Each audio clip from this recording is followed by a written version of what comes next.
Em 1917, a vasta e gélida Rússia, um império secular em colapso, estava prestes a testemunhar um cataclismo que abalaria os alicerces do mundo. Não se tratava de uma simples revolta palaciana ou de uma disputa dinástica, mas de um tremor profundo que emanava das entranhas de uma sociedade esmagada pela desigualdade, pela guerra e pela tirania. Milhões de camponeses, atrelados a uma terra que mal lhes pertencia, viviam em condições de servidão moderna, enquanto uma minoria aristocrática desfrutava de luxos inimagináveis. Nas cidades em crescimento, operários amontoados em fábricas insalubres sonhavam com um futuro que parecia eternamente adiado, alienados por um sistema que os via apenas como engrenagens descartáveis.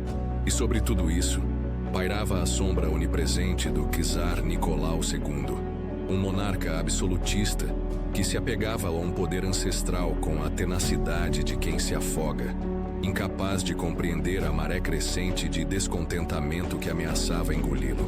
A Grande Guerra, um conflito que sugava a vida e a esperança de toda a Europa, expôs de forma brutal a incompetência e a fragilidade do regime czarista. As frentes de batalha russas eram um inferno de lama, frio e morte, onde soldados famintos e mal equipados eram enviados para o abate em nome de uma guerra que poucos compreendiam e menos ainda apoiavam. Cada derrota no fronte, cada trem de feridos que retornava, cada família enlutada, era um prego a mais no caixão do czarismo. A fome assombrava as cidades, o inverno rigoroso apertava o cerco e a fé no regime evaporava como a neve sob o sol de primavera. Mas por trás do sofrimento palpável, fervilhava uma nova corrente de pensamento, um chamado à ação que prometia não apenas alívio, mas uma transformação radical da própria estrutura da sociedade. Ideias de igualdade, de justiça social e de emancipação dos trabalhadores, antes sussurradas em reuniões clandestinas, começavam a ressoar com a força de um trovão, encontrando eco nas mentes e nos corações de um povo desesperado por uma alternativa. Era um caldeirão de frustração, fome e ideais prestes a explodir. A faísca que incendiou esse barril de pólvora, em fevereiro de 1917, não veio de um grande plano militar ou de uma declaração formal de guerra, mas do clamor das ruas. Em Petrogrado, a capital imperial, as mulheres, em sua maioria operárias, saíram em protesto no Dia Internacional da Mulher, exigindo pão e o fim da guerra. O que começou como um grito de fome rapidamente se transformou em um movimento de massa. Soldados, convocados para reprimir os manifestantes, hesitaram, e muitos, já desiludidos com o regime e exaustos da guerra, juntaram-se aos civis. A lealdade do exército, o último pilar de sustentação do czarismo, desmoronou em questão de dias. O poder, que antes parecia inabalável, esvaiu-se como areia entre os dedos. Diante da revolta generalizada e da deserção de suas próprias tropas, Nicolau II foi forçado a abdicar, pondo fim a mais de 300 anos de domínio Romanov. No vácuo de poder deixado pela queda do czar, emergiram duas forças principais: o governo provisório, composto em grande parte por liberais e moderados da antiga Duma, o parlamento russo, que prometia reformas democráticas e a continuação da guerra ao lado dos aliados, e os sovietes, conselhos de operários e soldados que representavam as demandas mais radicais das massas e que rapidamente ganharam influência, especialmente o soviete de Petrogrado. A Rússia, agora livre do jugo czarista, encontrava-se em um estado de dualidade de poder, uma situação instável onde duas autoridades coexistiam, mas nenhuma detinha o controle absoluto. A esperança de uma nova era democrática pairava no ar, mas as profundas divisões sociais e a contínua participação na guerra criavam um terreno fértil para a radicalização. Foi nesse cenário de incerteza e oportunidade que uma figura carismática, Vladimir Ilyich Ulyanov, mais conhecido como Lenin, retornou do exílio, trazendo consigo um manifesto de mudança que prometia uma revolução ainda mais profunda: a Revolução Socialista. O regresso de Lenin à Rússia, facilitado pelas autoridades alemãs que o viam como um agente desestabilizador para o seu inimigo, marcou um ponto de viragem crucial. Chegou em abril de 1917, com um plano audacioso e sem rodeios, encapsulado nas suas famosas Teses de Abril. Lenin rejeitou a ideia de uma aliança com o governo provisório e defendeu a transferência de todo o poder para os sovietes, a saída imediata da Rússia da Primeira Guerra Mundial e a nacionalização da terra e dos bancos. Suas palavras eram um chamado direto às massas, prometendo paz, terra e pão, um slogan simples e poderoso que ressoava com as necessidades mais prementes do povo russo. A mensagem de Lenin, embora inicialmente recebida com ceticismo por alguns setores do movimento socialista, encontrou terreno fértil entre os operários e soldados desiludidos com a promessa vazia de reformas do governo provisório e com a carnificina contínua na guerra. Os bolcheviques, o partido de Lenin, com sua disciplina férrea e organização eficiente, começaram a ganhar terreno nos sovietes, especialmente em Petrogrado e Moscou. A fragilidade do governo provisório, incapaz de resolver as crises econômicas e de conter a escalada da violência, abriu caminho para o crescimento da influência bolchevique. Os meses seguintes foram marcados por uma crescente polarização. Em julho, uma tentativa de insurreição popular em Petrogrado, conhecida como as Jornadas de Julho, foi reprimida pelo governo provisório, levando à fuga temporária de Lenin para a Finlândia e à prisão de outros líderes bolcheviques. No entanto, essa repressão apenas exacerbou o ressentimento popular. Em agosto, uma tentativa de golpe militar liderado pelo general Kornilov, que buscava restaurar a ordem com mão de ferro, foi frustrada pela resistência organizada pelos bolcheviques, que armaram os trabalhadores e defenderam Petrogrado. Essa ação, paradoxalmente, fortaleceu a posição dos bolcheviques, que se apresentaram como os verdadeiros defensores da revolução contra os reacionários. A confiança no governo provisório de Alexander Kerensky despencou, e a ideia de um governo bolchevique começou a ganhar aceitação, mesmo entre aqueles que antes desconfiavam de sua radicalidade. A Rússia estava à beira de um segundo ato revolucionário, ainda mais decisivo. O clímax da Revolução Russa, o momento em que o destino de uma nação e a direção do século XX foram selados, chegou na noite de 24 para 25 de outubro de 1917, 7 para 8 de novembro, pelo calendário gregoriano. Sob a liderança estratégica de Lenin e a organização militar de Leon Trotsky, os bolcheviques orquestraram uma tomada de poder quase sem derramamento de sangue em Petrogrado.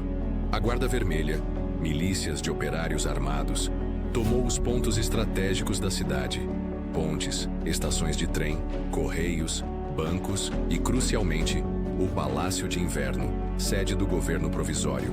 A resistência foi mínima. O governo provisório, isolado e sem apoio, desintegrou-se. Kerensky fugiu e os ministros restantes foram presos. O segundo congresso dos sovietes, que se reunia na cidade, recebeu a notícia da tomada do poder pelos bolcheviques.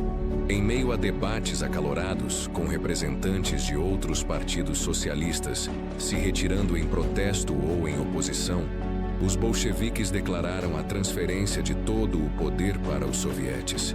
Lenin, retornando do exílio, apareceu no Congresso e proclamou o nascimento de um novo governo, o Conselho de Comissários do Povo, com ele mesmo como presidente. A notícia da tomada de poder se espalhou rapidamente pelo país, e os bolcheviques logo assumiram o controle em outras cidades importantes. No entanto, a tomada de Petrogrado foi apenas o início. A Rússia estava prestes a mergulhar em uma guerra civil brutal e sangrenta, que duraria anos e custaria milhões de vidas.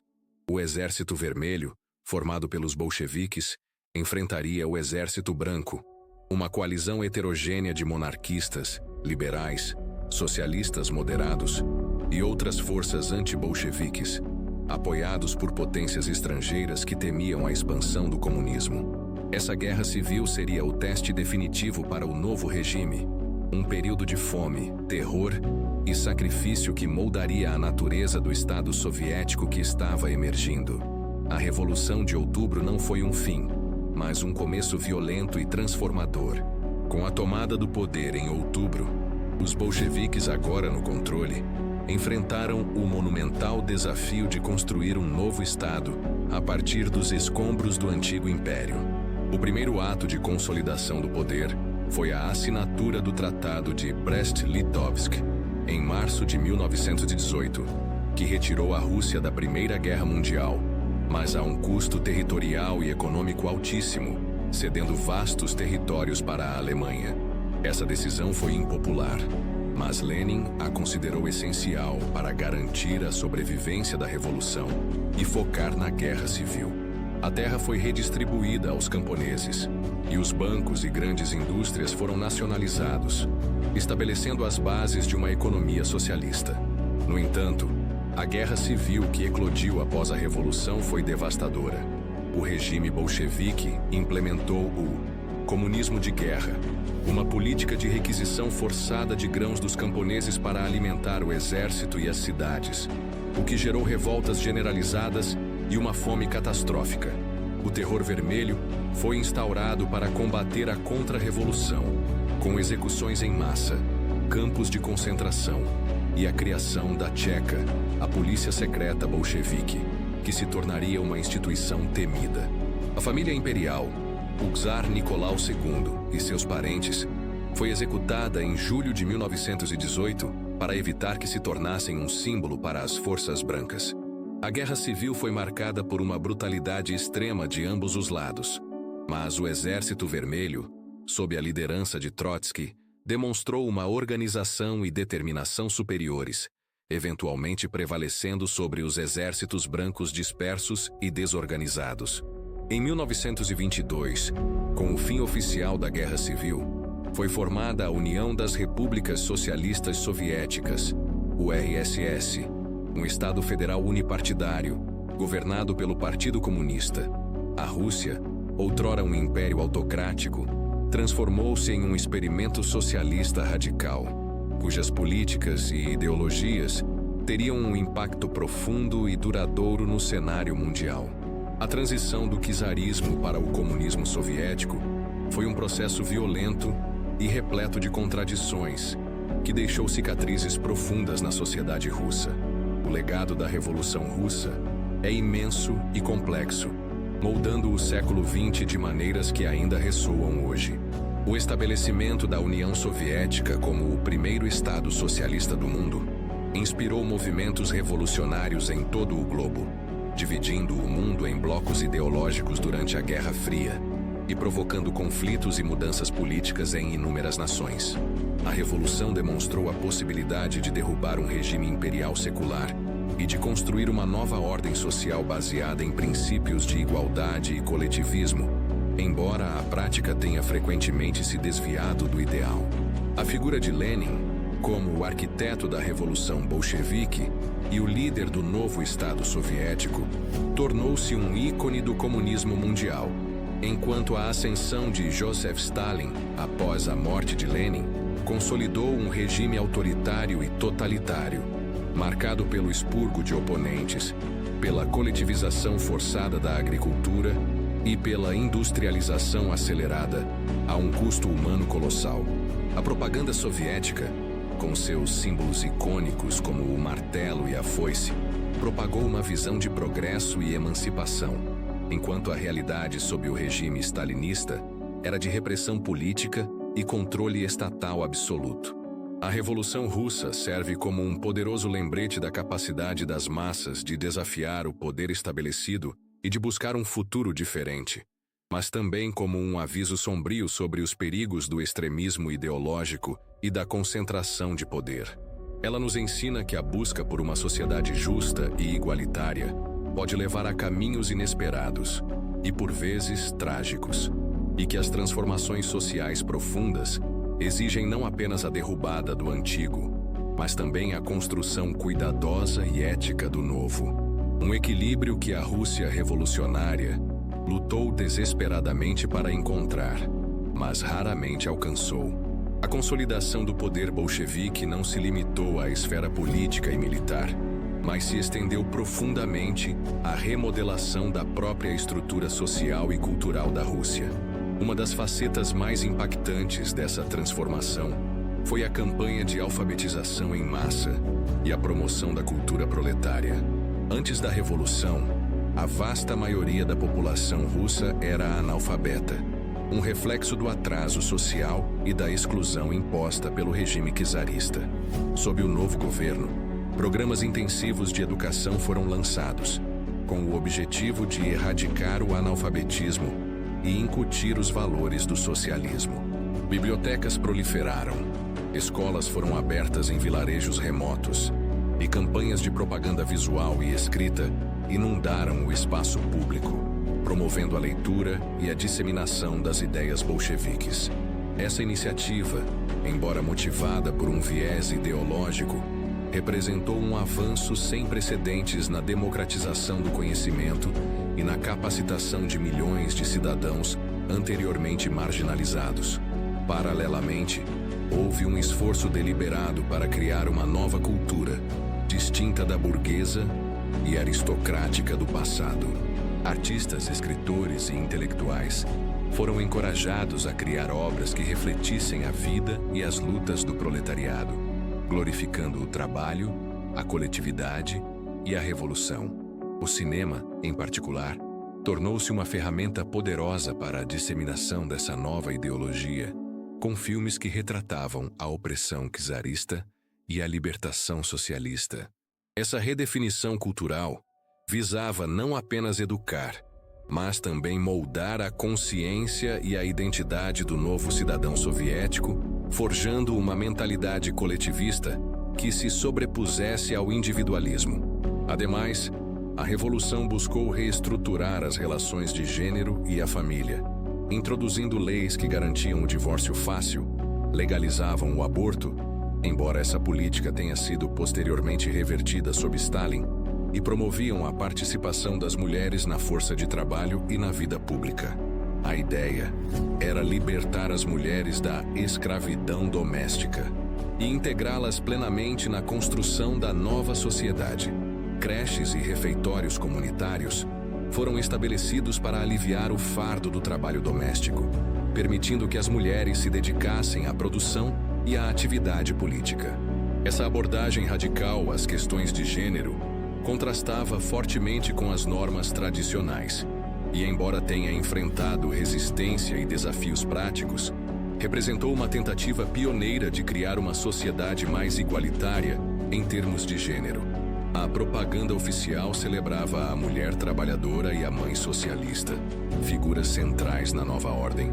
No entanto, essa emancipação buscava, em última instância, servir aos objetivos do Estado, integrando a mão de obra feminina na economia planejada e assegurando a reprodução da força de trabalho.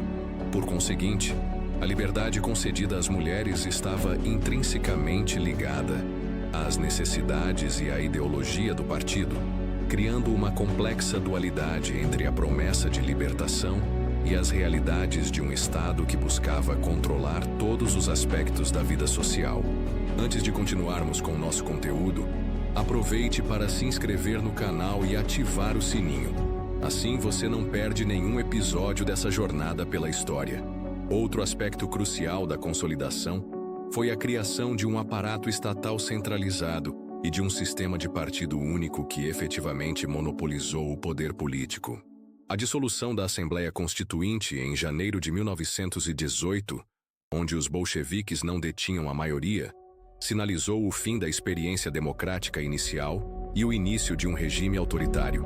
A justificativa para essa medida foi a necessidade de defender a revolução contra a contra-revolução e de implementar a vontade do proletariado, representada pelo partido. Essa centralização do poder, embora visasse a eficiência e a unidade na defesa do regime, lançou as bases para futuras repressões e para a supressão de qualquer dissidência. A proliferação de órgãos de segurança, como a já mencionada Tcheca, tornou-se um elemento definidor do Estado soviético, encarregada de identificar e eliminar inimigos reais ou percebidos do regime. A propaganda estatal desempenhou um papel fundamental na legitimação desse controle, retratando o partido como o único guardião da verdade revolucionária e os opositores como traidores da causa. Assim, a estrutura do poder soviético, moldada pela urgência da guerra civil e pela visão ideológica de seus líderes, estabeleceu um modelo de governança que seria replicado em outros países comunistas, com consequências duradouras para a política global. A implementação do comunismo de guerra, como mencionado anteriormente, embora uma resposta às necessidades imediatas da guerra civil, revelou as tensões inerentes à tentativa de impor um sistema econômico socialista de forma abrupta.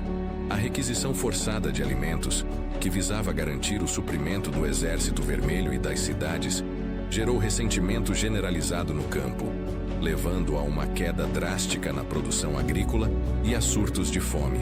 Essa política, que tratava o campesinato como um recurso a ser explorado em benefício do Estado revolucionário, alienou muitos dos que inicialmente haviam apoiado a revolução. A resistência camponesa, muitas vezes brutalmente reprimida, demonstrou a dificuldade de conciliar os ideais revolucionários com as realidades práticas da gestão econômica, especialmente em um país predominantemente agrário e devastado pela guerra. A ineficiência e a brutalidade do comunismo de guerra forçaram uma reavaliação tática que culminou na introdução da nova política econômica, NEP, em 1921. A NEP permitiu um certo grau de liberalização econômica, reintroduzindo elementos de mercado e propriedade privada em pequena escala, especialmente na agricultura, como uma medida para revitalizar a economia e acalmar a insatisfação popular. Essa concessão temporária revelou a flexibilidade estratégica do regime bolchevique, mas também as contradições fundamentais em sua busca pela utopia socialista, evidenciando a necessidade de adaptação diante das complexidades da realidade. Ao contemplarmos o intrincado tecido da transformação russa, percebemos como os fios da insatisfação latente, a centelha da revolta popular e a arquitetura ideológica de figuras visionárias se entrelaçaram para forjar um novo destino. Aquele momento singular em que as estruturas de poder milenares cederam ante a força coletiva não foi um evento isolado, mas a culminação de tensões sociais profundas e de anseios por uma ordem fundamentalmente diferente. A análise das forças em jogo revela uma dinâmica complexa, onde a aspiração por justiça e dignidade se chocou com a rigidez de um sistema obsoleto, precipitando uma ruptura cujas ondas de choque se propagariam muito além das fronteiras da vastidão euroasiática. A própria natureza da mudança, desde suas origens até sua consolidação, demonstra a capacidade transformadora de ideias audaciosas, quando alimentadas pela vontade popular e articuladas por lideranças capazes de canalizar essa energia. A jornada através das diversas fases desta revolução nos permite vislumbrar como um movimento nascente, impulsionado por promessas de paz e pão, evoluiu para uma força capaz de redefinir o próprio conceito de Estado e sociedade. Os ecos das ações iniciais, as estratégias elaboradas em meio à turbulência e a maneira como a resistência foi superada e o novo poder estabelecido, tudo isso converge para um quadro de profunda mudança estrutural. Refletindo sobre esta jornada até agora, somos convidados a ponderar sobre a resiliência e a adaptabilidade de um projeto revolucionário em face de adversidades monumentais, e como as soluções encontradas para os desafios imediatos acabaram por moldar o caráter duradouro do sistema emergente.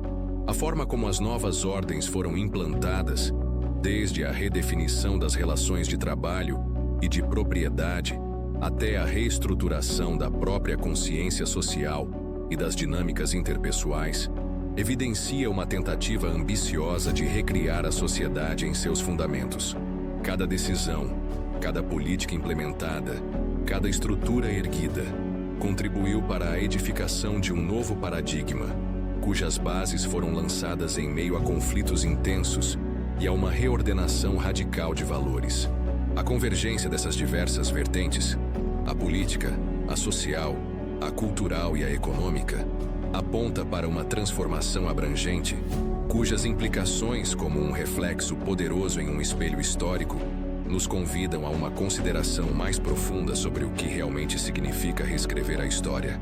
A saga da Revolução Russa, desde os sussurros de esperança nos becos de Petrogrado até a consolidação de um império ideológico sem precedentes, nos deixa um legado indelével, um espelho multifacetado onde a humanidade pode vislumbrar tanto suas mais elevadas aspirações quanto suas mais sombrias falhas. Não se tratou apenas de uma mudança de regime, mas de um terremoto cultural e político que redefiniu o próprio vocabulário da ação coletiva e da busca por um mundo mais justo. A ousadia de desafiar um poder estabelecido há séculos, a coragem de sonhar com uma sociedade sem opressores e a determinação férrea em construir essa nova realidade, mesmo diante de um cenário de guerra civil e fome, ressoam como um testemunho pungente da capacidade humana de transformação. O que emerge ao olharmos para trás não é apenas a história de líderes icônicos ou batalhas decisivas, mas a narrativa de um povo que, em sua desesperança e em seu fervor, ousou reescrever as regras do jogo. A promessa de paz, terra e pão, inicialmente um grito de necessidade básica, transformou-se em um chamado para a construção de uma nova civilização. Um projeto ambicioso que, embora repleto de contradições e tragédias, alterou irrevogavelmente o curso da história global. A Revolução nos ensina que as ideias, quando plantadas em solo fértil de descontentamento e articuladas com paixão, possuem um poder quase cósmico para remodelar o mundo. A lição mais profunda, talvez, não resida apenas no sucesso ou no fracasso de suas ambições, mas na própria ousadia de sua concepção. A Revolução Russa nos confronta com a eterna dialética entre o ideal e o real, entre a utopia que inspira e a dura realidade da governança. Ela nos lembra que a busca incessante por um futuro melhor, por mais nobre que seja, é um caminho pavimentado com escolhas difíceis e sacrifícios imensuráveis, e que a vigilância contra a concentração de poder e a defesa das liberdades individuais devem ser constantes. A verdadeira prática começa agora, na reflexão contínua sobre as lições que emanam deste turbilhão histórico, para que possamos, com sabedoria e discernimento, trilhar nossos próprios caminhos em direção a um amanhã mais promissor. Lembre-se, compreender o passado não é viver preso a ele, mas usar suas lições como guia para transformar o futuro. Que sua jornada pelo conhecimento histórico seja repleta de clareza e propósito. E se você deseja continuar essa viagem pelo tempo e descobrir como os eventos do passado moldam o mundo em que vivemos, inscreva-se agora no canal e ative o sininho para não perder os próximos episódios. A história continua e você faz parte dela.